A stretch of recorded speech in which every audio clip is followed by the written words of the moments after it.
Donc, bonjour à tous et bienvenue pour ce module de sensibilisation, la RSE dès la création de l'entreprise, responsable et rentable.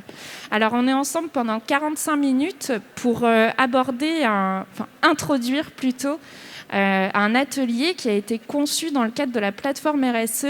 Ça a été un groupe de travail thématique en partenariat avec les supporters de la création 44 dans le but de sensibiliser les créateurs d'entreprises à intégrer la RSE dès la création au cœur de leur business model. Je vous présente Linda qui est à mes côtés. Je vais la laisser s'introduire. Merci Ameline. Bonjour à tous, donc Linda Gousset, je suis responsable du service aux entreprises pour la Chambre de métiers et de l'artisanat de Loire-Atlantique. Et donc à ce titre, nous formons, informons et accompagnons les artisans tout au long de la vie de leur entreprise. Et pas seulement les artisans, également les porteurs de projets, et notamment dans le cadre d'un parcours de formation qui s'appelle le parcours entrepreneur. Et j'ai avec moi aujourd'hui Sophie, que je vais également se laisser présenter, qui a fait partie de ce parcours. Merci Linda. Donc moi j'ai effectivement participé à la formation Parcours Entrepreneur lors de la création de mon projet. Et mon projet, c'est la création d'une marque de vêtements durables qui s'adresse aux vélotaffeurs et aux cyclistes du quotidien. Nos vêtements sont en fait faits à partir de matières naturelles. Et j'ai créé la société au mois d'août cette année et lancé le site marchand au mois de novembre. Voilà. Merci à toutes les deux. Et je me rends compte que je ne me suis pas présentée. Donc, moi, je suis Ameline Bordas. Je travaille à Audencia au niveau de la chaire Impact Positif. Donc, vous pouvez nous retrouver au stand qui est juste là-bas sur la démarche globale. Voilà. Donc, je vous propose de fonctionner comme suit. Donc, on va avoir d'abord une séance de quiz. Donc, vous allez pouvoir répondre pour que ce soit assez interactif. Ensuite, nous enchaînerons plutôt pour vous présenter et vous partager notre définition de la RSE. Et ensuite, on ira beaucoup plus dans le concret pour outiller les créateurs d'entreprises à identifier les enjeux et les actions RSE prioritaires. Voilà. Donc, je vous propose qu'on commence. Alors, l'idée, en fait, c'est que ça puisse être interactif. Et on a choisi 5 questions autour des 5 piliers de la RSE, et notamment cette première question. À votre avis, aujourd'hui, en combien de jours a-t-on dépensé l'ensemble des ressources que la Terre peut régénérer en un an ? 132 jours, 209 jours, 304 jours ou 381 jours ? J'entends 209. Ameline ? Oui. Donc effectivement, c'est bien 209. Donc on a des personnes qui sont bien informées dans l'assistance, bravo. Effectivement, donc ça a été cette année en 2021, le 29 juillet, où on a consommé toutes les ressources qui pouvaient se régénérer. Ce qui est important à noter, c'est qu'en 1970, ce jour du dépassement, en fait, il a eu lieu le 29 décembre 1970. Donc, rendez-vous compte de l'importance de l'activité humaine sur l'épuisement des ressources. Voilà, donc c'est un enjeu à avoir en tête quand on crée son entreprise, que de savoir qu'on a un impact sur notre environnement. Et du coup, il faut réfléchir à la manière de limiter aussi cet impact avec la RSE et pourquoi pas d'aller encore plus loin avec un impact positif. Merci Emeline. La deuxième question. Quel est le taux de chômage dans les quartiers prioritaires de la ville de Nantes ? 7,9%, 9,4%, 15% ou 22%? Qui vote pour le 7,9 ? Vous pouvez lever la main. Ok. 9,4%, 15% et 22%. Effectivement, il y a eu peu de bonnes réponses. On est bien sur 22%. Donc bravo à vous, vous étiez presque la seule. En fait, c'est un chiffre qui date de 2017 pour vraiment les quartiers prioritaires de Nantes Métropole. Il faut savoir qu'à l'époque, on avait un taux de chômage à 7,9 à peu près sur toute la métropole. Et que ça montait dans les quartiers prioritaires de la ville à 22%. Donc c'est près de 2 fois supérieur aux autres quartiers de Nantes. Donc pourquoi on vous dit ça aujourd'hui? C'est parce que c'est important aussi d'intégrer cette dimension-là quand on conçoit son entreprise, afin de penser à la fois à l'inclusion, mais aussi sur le territoire local. On a des ressources qu'on ne mobilise pas, et ça peut être vraiment quelque chose qui peut permettre de se différencier de la concurrence, par exemple. Et puis il faut savoir qu'aujourd'hui, on a beaucoup d'acteurs, notamment qui gravitent autour de la plateforme, qui peuvent vous accompagner pour trouver des solutions pour intégrer justement cette dimension-là. Question suivante. On voulait également aborder le taux d'emploi aujourd'hui des personnes en situation de handicap. On a trois valeurs qui sont soit 1,8%, 3,6% ou 6,5%. Alors là, de la même manière, 1,8% qui pensent que c'est ce chiffre-là, 3,6% et 6,5%. Ameline, la réponse? Oui, donc c'est 3,6. Il y a une majorité de réponses pour ce chiffre-là. Donc effectivement, on a en France près d'1 million de personnes en situation de handicap, ce qui représente à peu près 3,6% de l'ensemble des personnes en emploi. Donc on est vraiment sur la population active. Vous avez quelques chiffres de la GFIP, c'est issu de la dernière étude qu'ils ont faite en début de mois, qui est assez intéressante. Et ce qu'il faut noter aussi là-dedans, c'est qu'aujourd'hui, on a beaucoup plus de personnes en situation de chômage qui sont en situation de handicap. Et notamment, l'inscription au chômage est d'une durée beaucoup plus longue. Donc il y a aussi un vivier, un peu comme ce qu'on disait tout à l'heure sur les quartiers prioritaires. C'est important aussi d'intégrer cette dimension du handicap. Et il faut savoir quand même, il y a quelque chose d'intéressant et de positif, c'est que l'emploi des personnes handicapées dans les entreprises de 20 salariés et plus a quand même progressé de 26% en 5 ans. Donc il y a des mesures qui sont là aussi pour adapter les postes. Il y a les entreprises adaptées, etc., les entreprises avec des statuts spécifiques qui permettent d'intégrer des personnes en situation de handicap, et ça peut être aussi une manière de se démarquer, encore une fois, de la concurrence. Question suivante. Alors, la question suivante. Là, on va s'intéresser plutôt à vos consommateurs de demain. Aujourd'hui, on sait que le consommateur, ses attentes changent. Et pour ça, il est important de connaître, en fait, quelles sont leurs attentes. À votre avis, le consommateur responsable, quel qualificatif vous donneriez de ses attentes? Vous pouvez intervenir comme ça assez rapidement en donnant des mots-clés. Ça vous évoque rien? Acheter local? Ok. Français?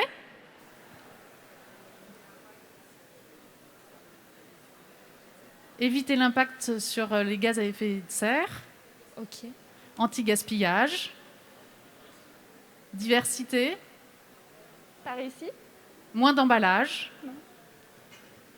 Ok, donc merci pour vos propositions.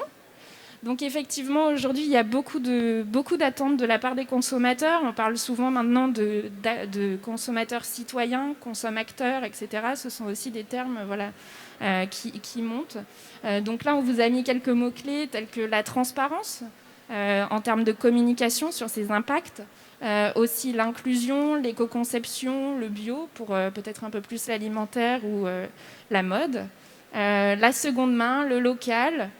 Prêter attention aussi aux conditions de travail dans le cadre de la confection du produit ou de la proposition de service, l'éthique, les circuits courts, le recyclage. Voilà, ce sont des éléments en fait qui sont vraiment intéressants à prendre en compte. Et d'ailleurs, ce que je voulais vous présenter aussi, c'est que du coup, on a ce côté plutôt client final, mais aussi on a la dimension achat responsable. Aujourd'hui, les collectivités, les entreprises intègrent les achats responsables dans leur cahier des charges. Et donc, c'est important que vous soyez aussi en mesure d'intégrer ces éléments pour être sélectionnés. Et donc, je voulais vous présenter le livre de Florence Touzé, qui est une bible quand même pour le marketing implicatif. Donc, elle est juste là. N'hésitez pas à la fin à lui poser des questions si vous en avez. Alors, question suivante. Et la dernière question de nos quiz, à votre avis, faut-il avoir un statut spécifique ou être labellisé pour être une entreprise engagée? Non? Donc, qui dit oui? Personne. En Qui dit effet, non? Ok, donc c'est une majorité de non. Effectivement, c'est un message important aussi qu'on souhaite faire passer, c'est que ça peut être un outil d'être labellisé ou d'avoir un statut tel que le statut coopératif, entreprise adaptée, etc. Ça peut être vraiment un appui. Ça peut permettre aussi de construire sa stratégie, mais en fait, il faut aussi se dire que la RSE, c'est une démarche de progrès continu et que ça peut être aussi des petits pas en fonction de ses priorités, en fonction de l'état d'avancement de l'entreprise. Et donc, c'est important de se dire qu'il ne faut pas se limiter et qu'on peut avoir une démarche RSE construite sans être forcément labellisé. Non pas qu'il faille pas le faire. Vous avez plein d'acteurs si vous avez des questions là-dessus, mais voilà, l'idée c'était de déconstruire un peu cette démarche-là. On passe à la présentation ? Ouais. Voilà. Donc l'idée là aujourd'hui c'est de partager aussi une définition commune de la RSE avant qu'on continue dans l'atelier. Donc nous la définition qu'on prend en compte c'est que la RSE, donc c'est la responsabilité sociétale des entreprises, je pense que vous êtes tous au fait de son nom, c'est la prise en compte volontaire du développement durable et des enjeux sociétaux dans la stratégie et les pratiques de l'entreprise. Donc pour ça, en fait, on partage au niveau local une définition qui se construit sur 5 piliers.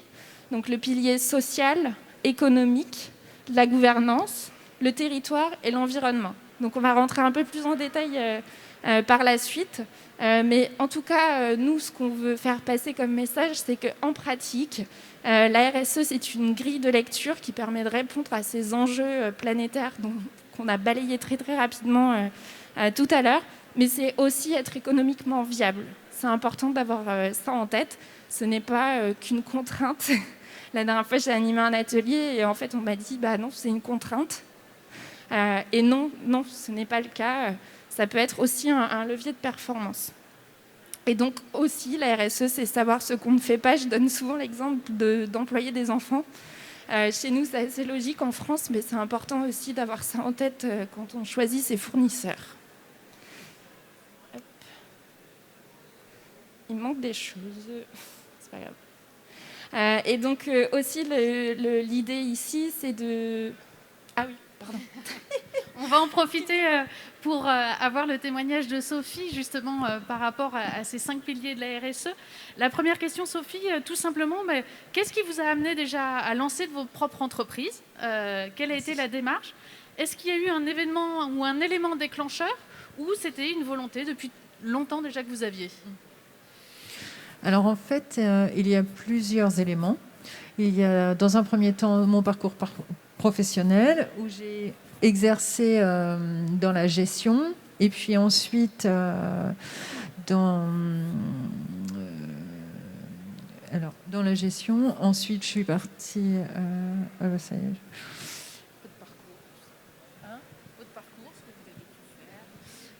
Professionnellement, oui. Votre parcours, avant vraiment d'avoir cette idée de créer. Oui, c'est ça. Donc, j'ai commencé par travailler dans la confection, dans un premier temps, pendant une dizaine d'années, et puis ensuite dans la gestion, et puis dernièrement pour une entreprise qui était spécialisée dans les vêtements outdoor. Et puis, en parallèle, moi, je fais énormément de vélo, je fais de la cyclo-randonnée depuis 10 ans, je voyage à vélo dès que je le peux, j'évite... d'avoir des vacances ou même des trajets impactants. Et puis, je me rendais compte au quotidien en travaillant dans cette entreprise d'outdoor qu'on travaillait des matières pas très respectueuses et on avait en plus des emballages en plastique. Et je me suis dit, il faut faire quelque chose pour que les gens qui se déplacent à vélo puissent se déplacer de façon confortable. Et avec toute cette expérience, je me suis dit, je vais créer ma marque de vêtements responsables pour les vélotaffeurs et les cyclistes du quotidien, puisqu'à l'époque, je pratiquais cette activité aussi. Merci Sophie.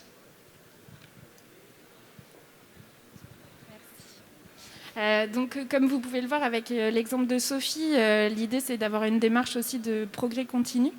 L'idée, c'est ça, la RSE, c'est de toujours passer par différentes étapes. Donc là, on a scindé les choses en 4 étapes principales. Identifier et prioriser ses enjeux en fonction de son business, en fonction de ses parties prenantes. Ensuite, d'avoir un plan d'action défini.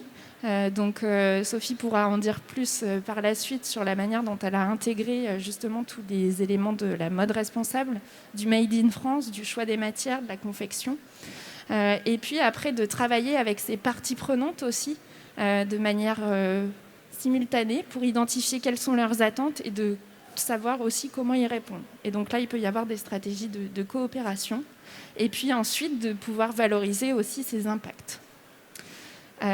Donc je vous propose qu'on passe à la suite. Hop. Donc là, l'idée, c'était de synthétiser en quoi la RSE peut être un levier de performance. Donc c'est important d'avoir en tête différents piliers. En tout cas, la RSE, ça permet surtout de s'adapter aux changements qui sont en cours, puisqu'on le voit aujourd'hui, les pratiques RSE qui sont en train d'émerger aujourd'hui seront probablement le quotidien de demain.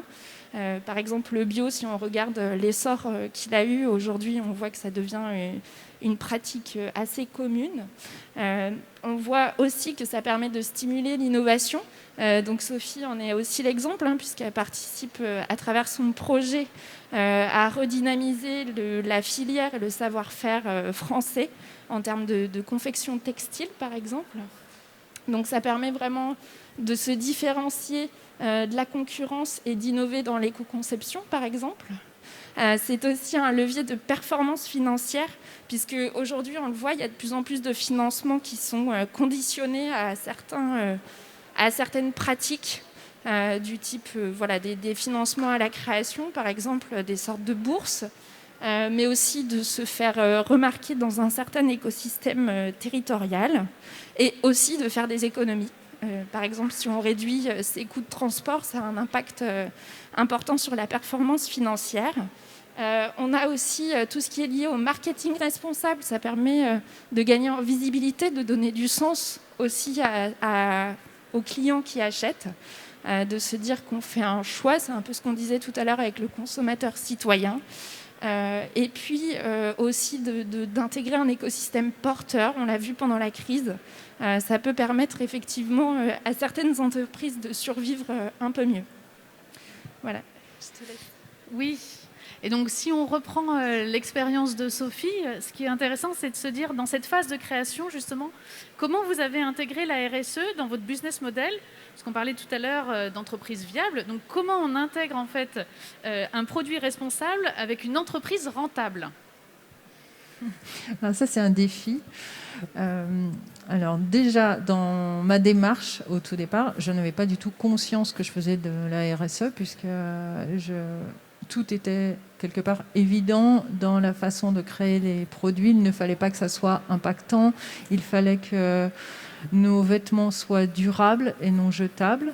Donc, pour devenir rentable, la solution que nous avons trouvée, c'est de faire un vêtement peut-être plus cher, mais le fait qu'il soit durable, au lieu de durer 1 an ou 6 mois, il va durer 3 ans ou 4 ans.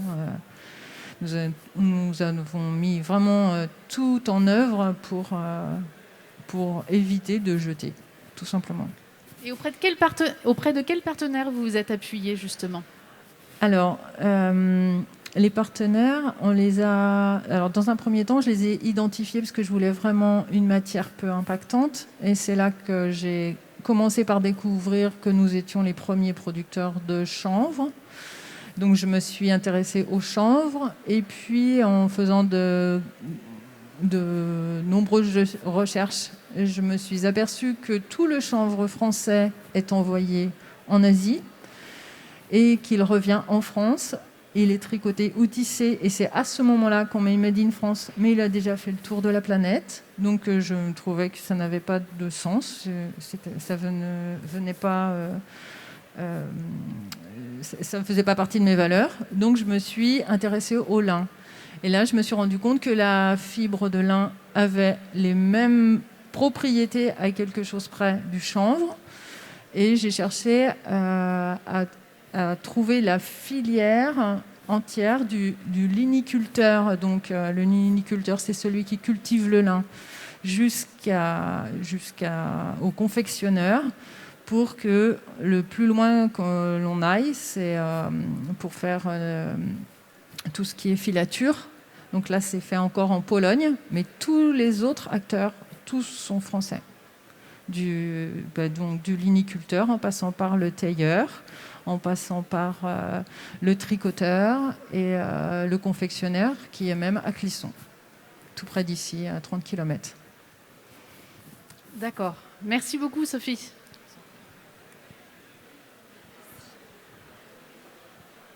Alors, du coup, si on essaye de rentrer un peu plus dans le concret, donc je vous parlais tout à l'heure des 5 piliers. Là, l'idée, c'était de lister quelques exemples d'enjeux concrets desquels pourront découler ensuite des actions RSE vraiment intégrées à la démarche. Donc, par exemple, sur le volet social, on va avoir, comme on le disait tout à l'heure, la réduction des inégalités et la promotion de la diversité. Donc, ça peut être l'emploi de personnes en situation de handicap.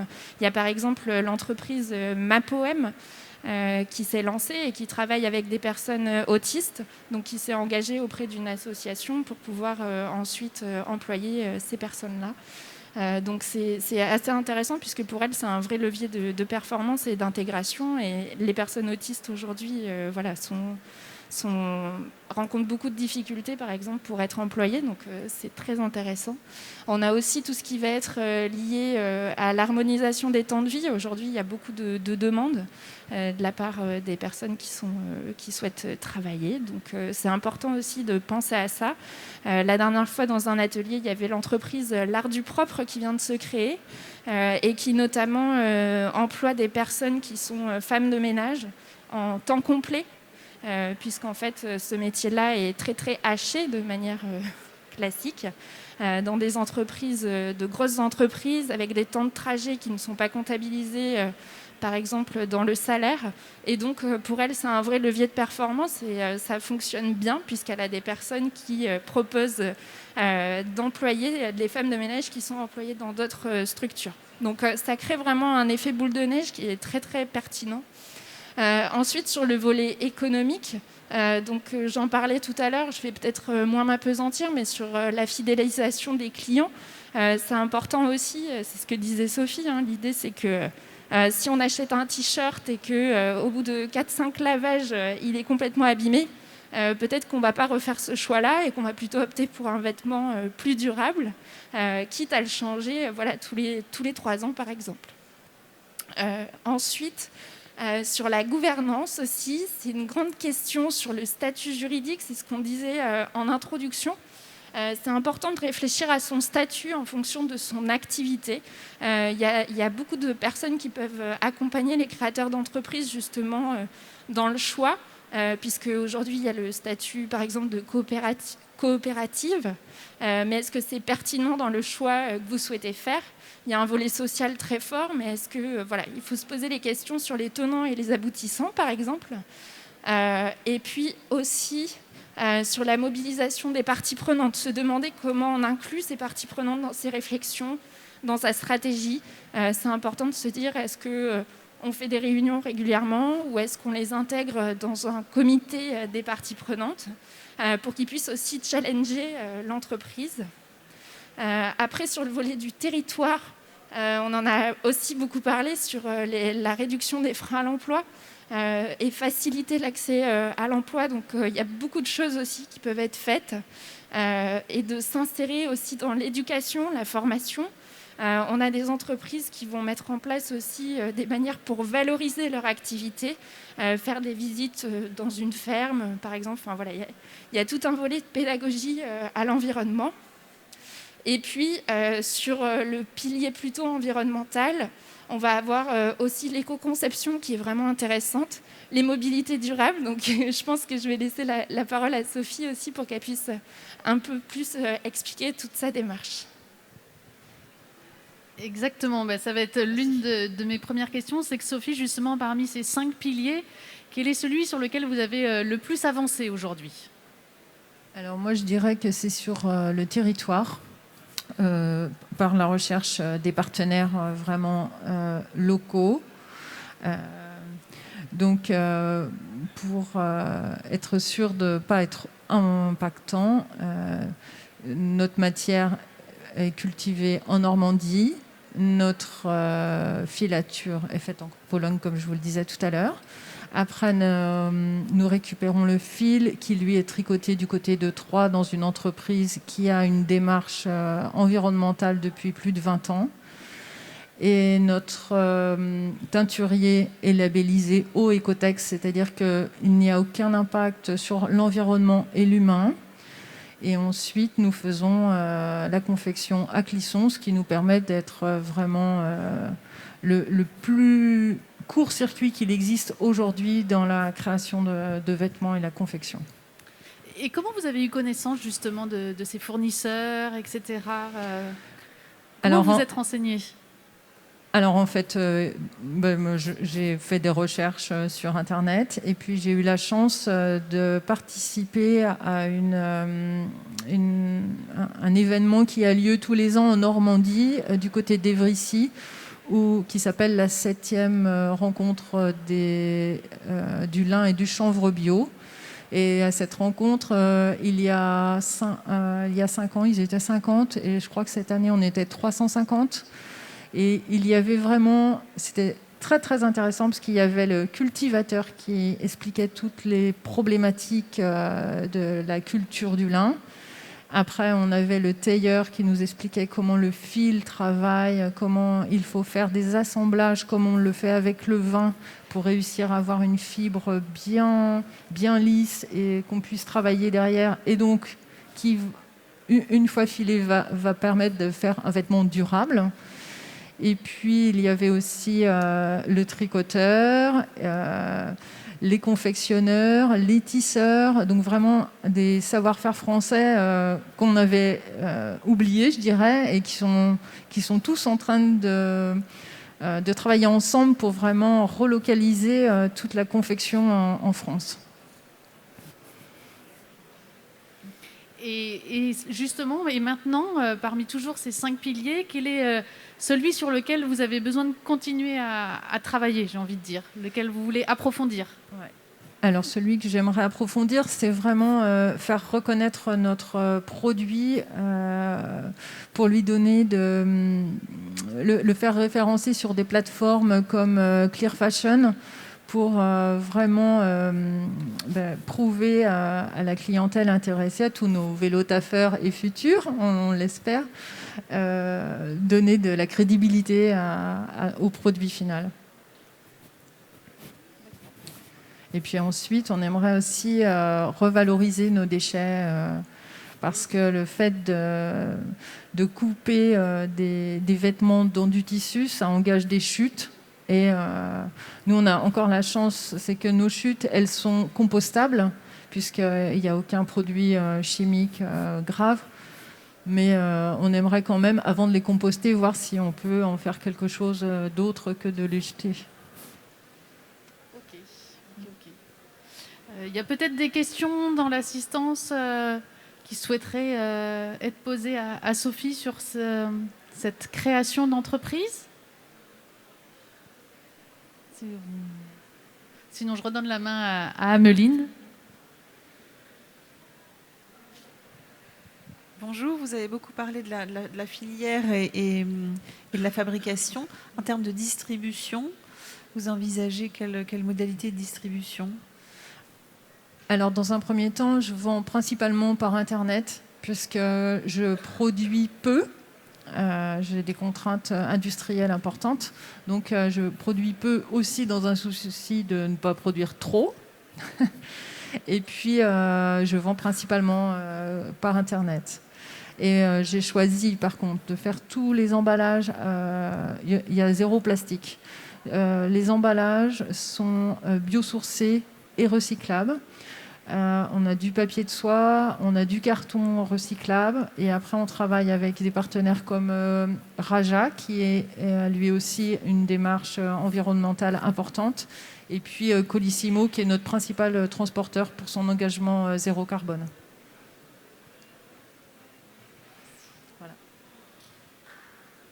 s'il y a d'autres questions.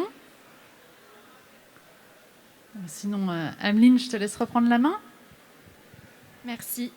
Donc effectivement, il y aurait plein de questions à poser à Sophie. N'hésitez pas aussi sur la manière dont elle a construit ses produits, parce qu'elle les a fait tester avant de les mettre en vente, par exemple, en travaillant avec ses futurs clients.